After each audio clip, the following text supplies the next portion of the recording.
Welcome back to the show. And now here's a peek at how Manu balances the intensity of work with family time at home.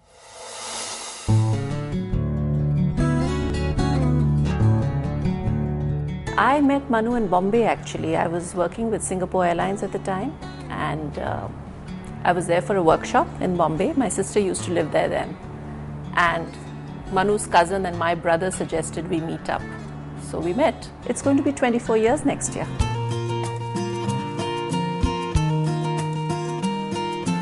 We lived most of our life in Delhi or Gurgaon.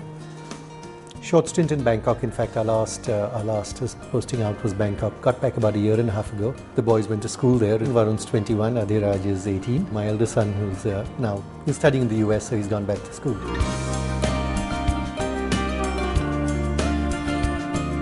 So typically, I would play a round of golf either on Saturday or Sunday. And the rest of the time is pretty much hanging around at home, going to the gym, going for walks. What's nice is we have our meals together then, lunch together. Yes, just get to spend time together as a family. As a father, Manu's an absolute buddy to his sons. He's not always a figure of authority. He's quite the buddy with them. They share a lot of common interests because they're all crazy about sports. They're crazy about soccer. He's crazy about the dog. He spends a lot of time with the dog. So yeah, he's a very affectionate father, I'd say. We are very fond of collecting art, I think. Anything that looks nice, don't care about the... Yeah, we don't care about the name. And the boys also, they have to come along and choose with us. So it's never for investment's sake. Rajika's a good cook. She's a very good cook. I love to cook. The rest of us love to eat. But we do like trying authentic food wherever we go. Interesting was at the time Adhiraj and I ate silkworms in Bangkok or snake in China. It was interesting. Different kinds of food. Octopus a lot, yeah. Kangaroo in Australia, yeah, it's interesting.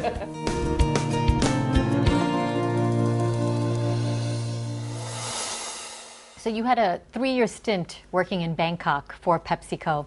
Is there anything that stuck out about their culture that's kind of stayed with you since? I think it was about to learn to be more patient and let a discussion evolve at a different pace to what you get used to in India, where everybody's pushing to have their say and pushing to have their point of view. Just let it play out a little more, at a little different pace, and accept the fact that people have different perspectives. You've got to learn to be more diverse, but most importantly, you've got to learn to appreciate the local cultures. You've got to learn to understand the local cultures, and then only then can you go out and be effective in your job. You've also traveled quite a bit, right? Is there any place that you haven't been yet that you would like to visit someday? Well, there's a lot of Latin America that I haven't visited, and Machu Picchu is right up there. And the second is Kenya. Love to go on a safari either to South Africa or to Kenya. Tell us about one family tradition that you have and that you maintain throughout the years. One of them, of course, is vacations every year together. Once a year, regardless of what we are doing, we got to take out 10 days and get out there and just spend 24 hours a day for those 10 days together. And it's something truly look forward to. The second is either a Saturday or Sunday lunch or brunch out, which is really a catch-up time with each other, where we sometimes are literally truly connecting for the first time after a busy for a few days. Sure. What do you think is the greatest invention of your lifetime? The iPad. It's something that just gives you so much convenience, and you can literally carry around your office and your home with you, all in that one gadget.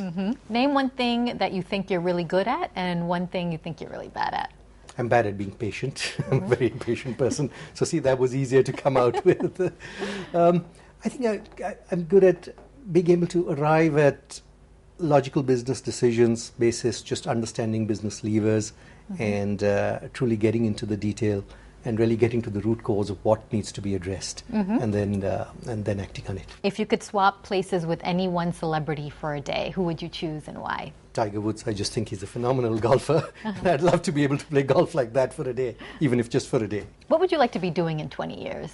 In 20 years, I'd love to say playing golf every day, but I don't think I'd be happy doing just that.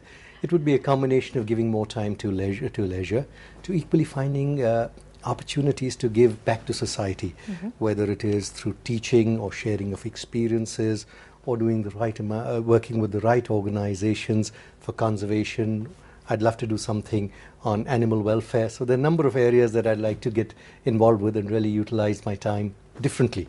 But keep busy, keep mentally and physically active. What hobbies have you always wanted to try but haven't had a chance to yet? I really want to learn how to play the drums. It's something that I've always dreamt of doing, and when I have the time, I certainly will do.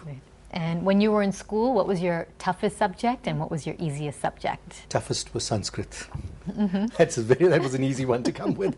Easiest, well, nothing was easy, but I really enjoyed maths when I was in school. I was pretty good at that. And if you could go to a specialty school, like one that focuses on ballet or cricket, what kind of school would you choose? I'd love to go to a school where I could learn a lot more about executive coaching. That's an area I find very fascinating and I'm truly interested in, and I'd love to learn more about that. If you could eat only one type of food for an entire month, what kind of food would you choose? That's easy, Thai food. After 3 years in Bangkok, I love Thai food. I could eat it 3 meals a day for a month. List 3 things, serious or silly, that you'd want to change about the world. I'd love to get people more focused on the environment and doing more to conserve everything around us. I'd love to be able to eradicate hunger. And on a lighter note, I'd love it if people had a better sense of humor. Great. Okay, well, Manu, we're out of time, but it was great having you on the show. Thanks for joining us. Thank you. It's been a pleasure. And that's it for today. We'll see you next time on Biz Lounge.